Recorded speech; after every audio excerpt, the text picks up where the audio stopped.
What's up guys? Today I'll be taking you around downtown LA and showing you some of my favorite places here to go and walk around and get some photos.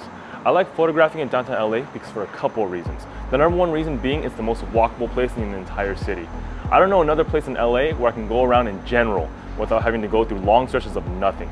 Everything is so far apart that without a car, it's basically impossible to getting around. But that's another rant for another day.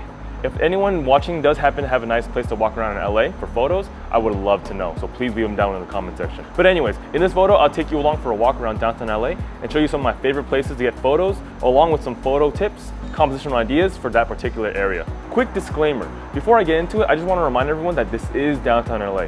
You will see a lot of homeless people around as well as other interesting activities, especially if you start going down the wrong street. So do be careful. Okay, let's go.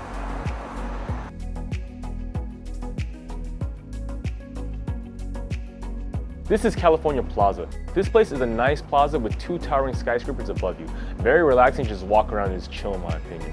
This place actually doesn't allow photography, but I've hardly ever been stopped, so just try not to be too obvious, I guess, when taking photos. When I was going around with the gimbal, security told me to put it away, but when walking around with primes, they didn't even come to stop me.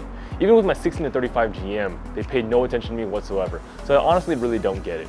Just be cautious, I guess. As for tips, don't just stop at the plaza. There are more interesting things around the plaza that can make for great photographs, such as the Angel Flight Railway leading to the Grand Central Market, or the pathway that heads towards a museum of contemporary art.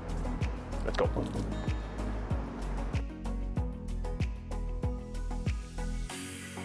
So this place is the Walt Disney Theater. The design of the Walt Disney Theater is probably the first thing you'll notice when you first see it. I've actually never been inside, but you can fully appreciate the design from just walking around the building. The front of the theater is probably the thing that gets most people when they visit here, but I actually prefer the back. You can get to the back through three different entrances. The back entrance near the intersection of 1st Street and Hope Street, or the two side entrances on Grand Avenue. Once you get to the back, you can do quite a few things from walking around the garden, to enjoying the view from the top, or just sitting down and relaxing. However, there is a catch. The back is actually closed from time to time, and I have no idea what the hours are. But from my experience, I found that the weekdays, they are open even after sunset, so there should be no problems there. On the weekend, however, there have been more than a handful of times where the back was closed. It has been open late mornings, afternoons, so just be cautious of that if you're interested in going on the weekend. Right now it's a Saturday afternoon, and it's open, so I was lucky just to be able to get inside here. But I've been here during this time on other weekends, and that was different. Anyways, have fun.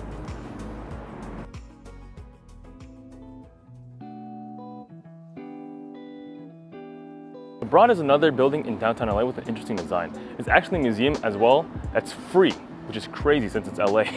But in regards to photography, the building itself is so photogenic, there's nothing really much to say about it. My tip for this place would be to try and photograph it on the weekdays, late afternoon to golden hour before sunset. The placement of the sun gives backlighting to the building. Also at that time on the weekday, there won't be many people around the building, so you won't have to try and worry about the line of people in your photo. It'll be a much cleaner image. So this is Little Tokyo. It's a fun little area to walk around in downtown LA. Now it's nowhere even near how Japan actually is, or even Tokyo for a matter of fact. But it's one of the places in LA where you can find a lot of Japanese restaurants, stores, and stuff just to shop around and to have fun. You get some great photos here too. There's tons of opportunities with crowds, the stores, etc. The main area of Little Tokyo is a bit tight though, especially if you have a 55mm or an 85mm, but it's definitely not impossible. As always, try to explore the areas around Little Tokyo, such as Weller Court, or the Tokyo Galleria. You might be able to find interesting compositions on the way there or at the actual location. So this is Western Bonaventure Hotel right here. For this location, I'm actually not talking about the hotel itself, but the outside of it. There's a nice bridge that you'll find right across from the hotel, and it offers a wonderful view of Flower Street, right behind me right here. With the telephoto lens, you can get some nice compression and depth with the buildings. With the way the sun is positioned, I would recommend coming here during the golden hour before sunset. You can get some gorgeous orange colors with the way the buildings are. Well, this has been a photo walk in downtown LA. I usually walk past these locations whenever I come here for a photo walk. I find it the most opportunistic for photos as well as great for getting my steps in. If you have any other locations you can share with others, leave them down in the comment section below. Please like and subscribe if you found this video helpful. I'll talk to you next week. Later.